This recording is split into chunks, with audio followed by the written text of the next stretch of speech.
आप प्रवेश कर रहे हैं CNBC आवाज और इबेक्स कैश के शानदार स्टूडियो में। Hi good morning. सीधा सौदा के वेडनेसडे एडिशन में आप सबका स्वागत है। एक्सपायरी से जो बड़ी मंथली एक्सपायरी उससे पहले वाला इंपॉर्टेंट सेशन हमारे सामने खड़ा है। कल हमने सेकेंड हाफ क्या मिड पॉइंट से बहुत बढ़िया रिकवरी भारतीय बाजारों में आती हुई देखी। कोई रिलायंस इंडस्ट्रीज, कोई कोटक महिंद्रा बैंक, ये सब ड्राइव करते हुए नजर आए मूव को। और उसके बाद कल का सेशन जो यूएस का है वो आपकी स्क्रीन पर आएगा। सीमित दायरे में वॉलेटिलिटी और फाइनली एक फ्लैट क्लोज यूएस में देखने को मिला, पर हम जो डाइजेस्ट करके गए थे तेजी, उससे कम उछाल देखने को मिला। और लाइकवाइज आज सुबह भी दोनों फ्यूचर्स, चाहे डाउ देखें चाहे नैस्डैक देखें, एकदम फ्लैटिश मूव दिखा रहे हैं। ऐसे में क्विकली एशियाई पैक आ जाएगा और एसजीएक्स निफ्टी दिखा रहा है कि भाई हमारे भारतीय बाजार भी कंसोलिडेशन में थोड़े से नजर आ रहे हैं। कल के अच्छे मूव्स के बाद स्लाइटली इन रेड या कह लीजिए फ्लैट ओपनिंग, 1/4% के दबाव के साथ शुरुआत होने के इंडिकेशन। ऐसे में धीरज जी पिच रिपोर्ट कैसी है? एसजीएक्स तो बदल जाता है खुलने। हाँ, इस पे भरोसा नहीं। इस पे भरोसा कम करते हैं। और यूएस पे क्यों भरोसा कर रहे हैं आप इतना? यूएस से कौन सा आप क्यों लेते हैं? कुछ हिंदुस्तान 10 के 10 बाय चल रहे हैं क्या आगे? एफआई सेल कर रहे हैं, उससे कौन सा क्यों लेते हैं? अच्छा ठीक है भाई।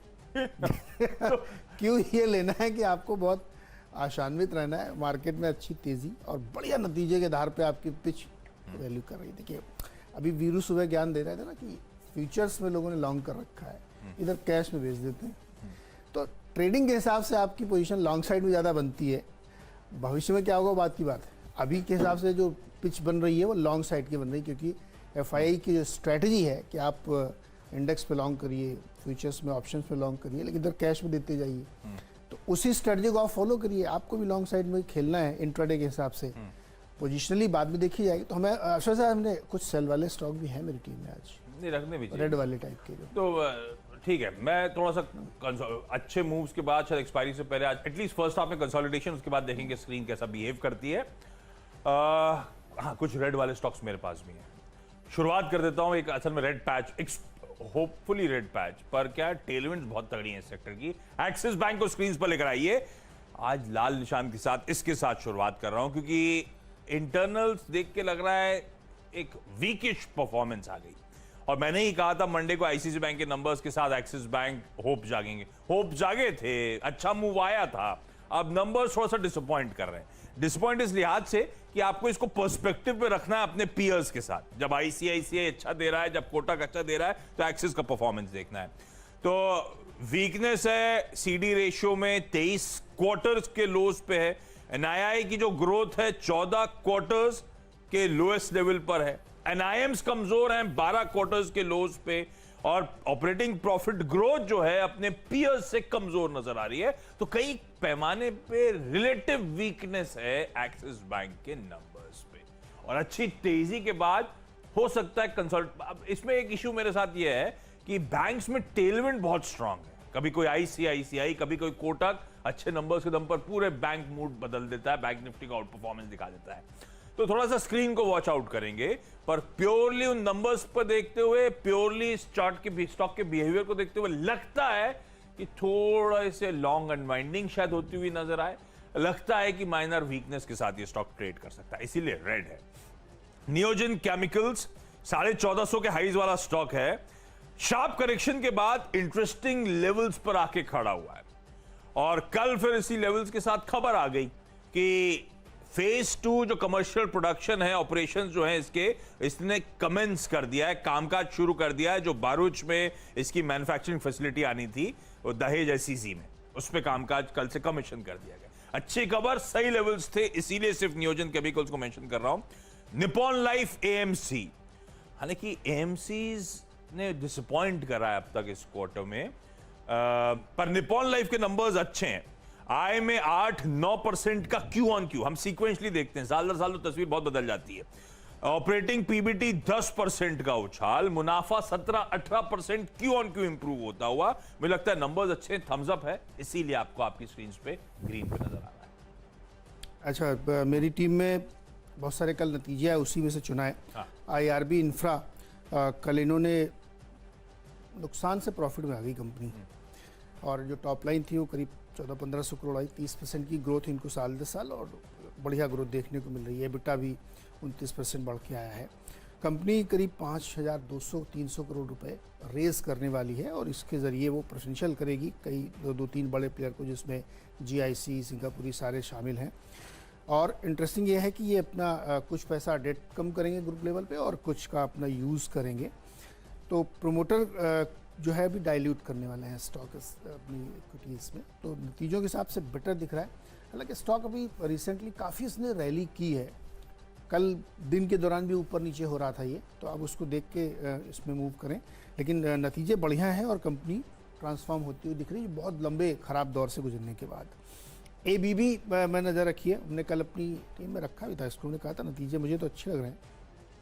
97 करोड़ के अनुमान के सामने 120 करोड़ का प्रॉफिट इन्होंने दिखाया है और जो तमाम मार्जिन्स वगैरह हैं 8 के सामने 9.5% लेके आए, तो रिजल्ट अच्छे हैं। ABB और सीमेंस आपकी स्क्रीन पर लगे होने चाहिए, ये दोनों स्टॉक फ्यूचरिस्टिक हैं, उस हिसाब से बनते दिख रहे हैं। फिर तीसरा बजाज फाइनेंस, दिग्गज, एसेट क्वालिटी इम्प्रूव हुई है, प्रॉफिट भी बढ़ा है, रेवेन्यू भी बढ़ा है, AUM बढ़ गया है, नए कस्टमर बहुत ज़्यादा जोड़ लिए हैं, तो नतीजे बढ़िया हैं। और तमाम ब्रोकरेज की जो रिपोर्ट्स आ रही हैं वो 9-9 हज़ार तक के इसमें टारगेट्स रख रहे हैं, तो मुझे लगता है कि अच्छा ट्रेड करना चाहिए।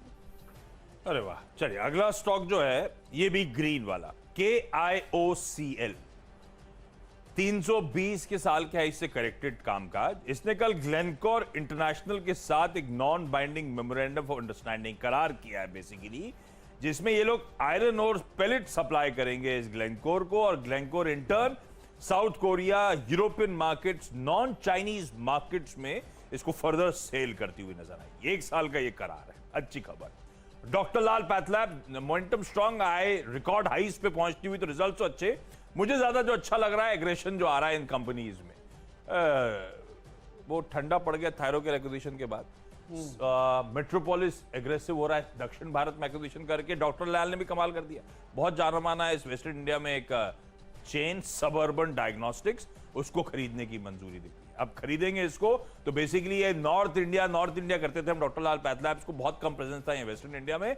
इस एक्विजिशन के बाद वेस्टर्न इंडिया का प्रेजेंस बढ़ता हुआ नजर आएगा, तो बढ़िया एक्विजिशन है। 10% जो आप वेस्टर्न इंडिया से आता था बढ़कर 24-25% हो जाएगा इसके कुल रेवेन्यूज का, और ये ऑल कैश डील है और बढ़िया कैश है, बुक्स में कोई दिक्कत है नहीं। 1137 करोड़ रुपए का डॉक्टर लाल के पास कैश है, तो मुझे एक्विजिशन अच्छा लग रहा है, इसीलिए कह रहा हूं इन ग्रीन शेयर ट्रेड करता हूं नजर आए। न्यू फाउंड एग्रेशन अच्छा लग रहा है।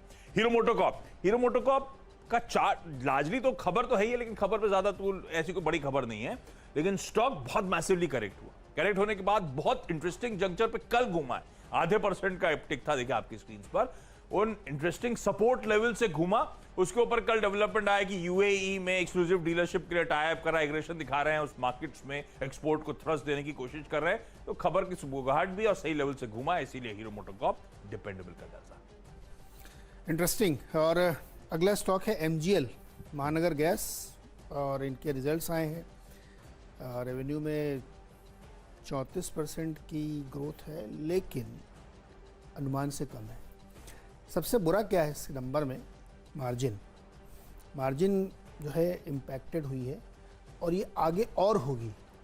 3 बार हमारे ख्याल में इन्होंने प्राइस हाइक ली है तमाम गैस कंपनीज ने, फिर भी ये सफिशिएंट नहीं है, क्योंकि जिस प्राइस पे गैस मिल रही है वो पूरा पास ऑन करना बड़ा मुश्किल है, और नहीं पास ऑन करते हैं तो मार्जिन हिट लेना पड़ेगा, जो हम लोग जब गैस प्राइस बढ़ने वाले तब भी कह रहे थे कि प्राइस हाइक नहीं लेंगे तो मार्जिन पे हिट आएगा, और वो अब रिजल्ट पे दिख रहा है।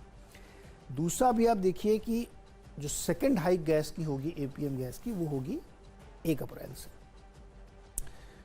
उसमें जो बड़ा हाइक होना, अभी तो शायद 68-69% के आसपास हुई थी, अगला हाइक कम से कम होता 80-90-100% तक का होगा, क्योंकि अभी भी जो प्राइस हाइक के बाद किया गया है वो इंटरनेशनल प्राइस से लेस देन 50% है। अभी भी आप $3 पर नहीं पहुंचे, वहाँ $6 पर गैस बिक रही है, ध्यान रखिएगा। तो इन कंपनियों के लिए बड़ी मुश्किल है कि आप कैसे अपने मार्जिन को मेंटेन करेंगे। वॉल्यूम बढ़े, जितना वॉल्यूम बढ़ेगा उतना नुकसान होगा।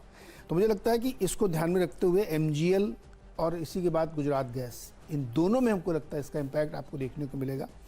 तो ये उसी तरीके से रेड में ट्रेड करेंगे। और फिर आप सबका चहेता स्टॉक जो डिपेंडेबल है, ITC, इसके रिजल्ट आएंगे आज। चलेगा क्या? परफॉर्म तो किया है इसने पिछले क्वार्टर में, मतलब चालू क्वार्टर में देखो क्या बढ़िया चला है। तो एक्सपेक्टेड लाइन पे नतीजे आएंगे, कैसे आएंगे तो हम लोग देख के ही बताएंगे, अभी कह नहीं सकते, लेकिन मुझे लगता है कि कोई कॉर्पोरेट अनाउंसमेंट आ सकता है। इट्स ओनली अ गेस, पता नहीं मुझे। नहीं, हर रिजल्ट के साथ उम्मीद तो जाग जाती है। तो उम्मीद हाँ, बना ऐसा ही भैया, आता इसमें अगर वो कैपिटल एलोकेशन ठीक कर लिया इन्होंने हाँ। तो गेम हो जाएगा इसमें। तो इसलिए आईटीसी रडार पे जरूर रखिएगा, मुझे तो बढ़िया लगता है ये। चलिए क्विकली छोटा सा ब्रेक के उस पार अगले 2 स्टॉक्स में बात।